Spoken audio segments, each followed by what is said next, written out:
So this video is to help you operationalize variables for statistical analysis.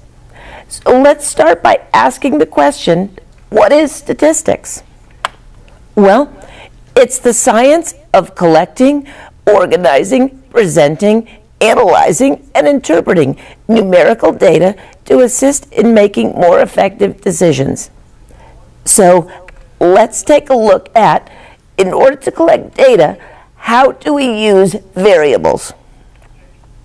Variable is something that has a quality or a quantity that can be operationalized numerically. So what does a strange word like operationalized mean? It means to determine how the variable is measured. What instrument are you going to use and what scale for that specific variable? So for example, gender is usually operationalized as male or female. We could maybe give male the number 1 and 0 for female. But that's not the only way we can operationalize gender. We might operationalize it by how masculine or feminine any individual is on a continuous scale, where 10 is very masculine and 1 is very feminine. We can also look at it from what's the percentage of men and what's the percentage of women. I can operationalize a variable as the percentage of women in a classroom or in a business. One class might have 30% women and another class might have 87% women. So these are all three different but valid ways of operationalizing gender. There are different types of variables, and that's what operationalizing is all about. A qualitative variable is not qualitative analysis. Qualitative versus quantitative. Qualitative analysis means you're dealing with talking, with words. Quantitative analysis means you're dealing with numbers. But within quantitative analysis, I can use qualitative variables. These are variables which have different scores, numbers 1, 2, 3, 4, 5, or I can use 1,000 and 10 and 50 and any number where the number doesn't have a value 1, 2, 3, 4, 5, where 5 is greater than 1. It's simply a placeholder. For example, if I have gender, I can assign males 1 or 1,000 or 1,000,000. It doesn't matter. That number, once I assign it to male, still represents male, a category. So the number as a number has no meaning. If I'm talking about schools, I could talk about public schools versus parochial schools. I could ask you what your nation of origin is, and I could assign England number 1 or France number 1 or Iran number 1. It doesn't matter what number I give to which country, as long as I'm consistent when I operationalize that variable. There are quantitative variables that we just look at qualitative, which means it has a category. But with quantitative variables, it means the variable, different scores represent amounts of that variable that is being measured. For example, if you're in school, you have a GPA. If you have a GPA of 1, it means you've probably got about a D average. If you have a GPA of 4, it means you're a perfect A student, or somewhere in between. That's a scale where those numbers have specific meanings. Even though variable means that I have some quality or quantity that can vary within any given study, I might want to hold that variable constant. What does that mean? Well, a constant is just what it sounds like. It's a value that does not change.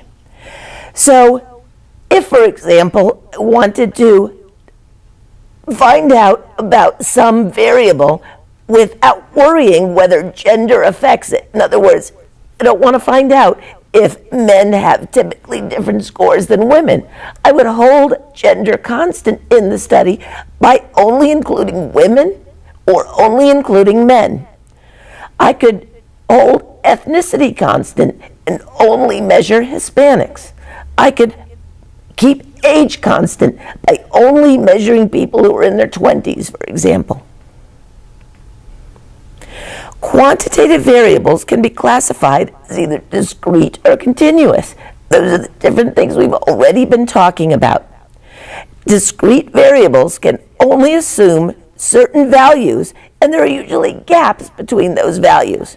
For example, the color of your car might be red or blue or silver. If I give red 1 and silver 2 and blue 3, those are discrete variables. Actually, it's a discrete variable with 3 different levels, red, blue, and silver. Quantitative variables classified as discrete or continuous, where a continuous ranges any value in a specific range for that variable. Remember, I operationalize a variable by assigning numbers. If it's a nominal level variable, a number 1 could be male, a 0 could be female, or vice versa. It doesn't matter. But with a continuous variable, I'm on a scale where 1 is lower than 2, is lower than 3. The numbers have meaning. For example, if we have a grade on a test, if I give you partial credit, you might end up with a score of 75.5 or 87.2. So the 87.2 is higher than 75.5. It's a continuous variable on some scale. So let's take a look at the different levels of measurement and what they mean. There are 4 levels of measurement. The first is nominal level. And think of nominal as in naming. So this is where I name your category. Male or female, red, green, blue, black, white, Hispanic. It's a category where I name. The different categories are mutually exclusive. That means for purposes of my study, I'm only going to put you in one category. I'm going to either categorize your car as red or blue or silver. If you happen to have a red and silver car, I might choose to not include that one in my study because I only want solid red or solid blue or solid silver cars. The numbers in the categories, when it's nominal level, have no specific meaning. The number is just a placeholder. For purposes of the military data set, we have a categorical variable, Army, Navy, Air Force, Marines. It doesn't matter which number I assign to which of those categories, but once I've assigned it, Army will always be 1, Navy will always be 2, or vice versa. They have to always have the same number representing the same category.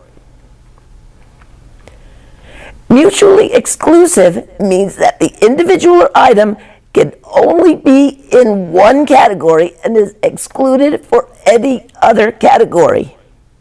For example, eye color.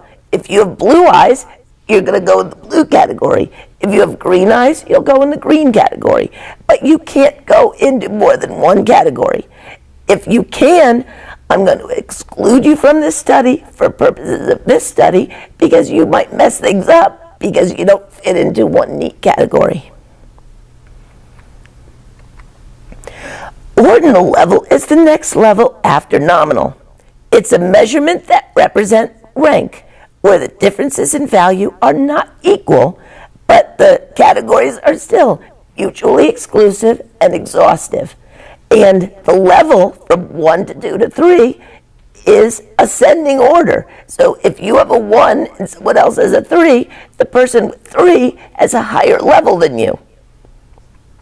For example, if you come in first, second, third in a race, the person who came in first may have beat the person in second place by 2 inches, and the person who came in third may have come several feet or even a mile behind.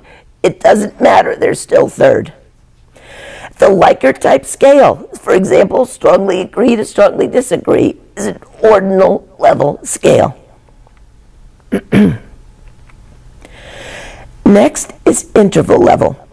It's similar to ordinal in that it's mutually exclusive and exhaustive, and the numbers mean something as we go higher up the scale.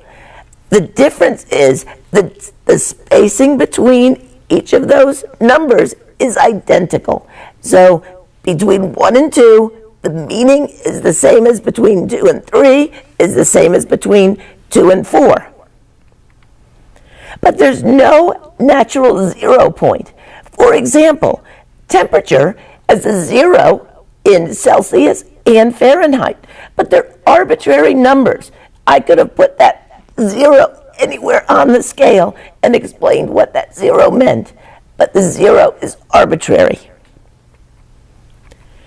And finally, we have ratio level.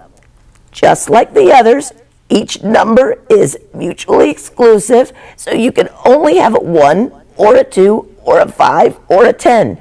You can't have more than one number assigned to you.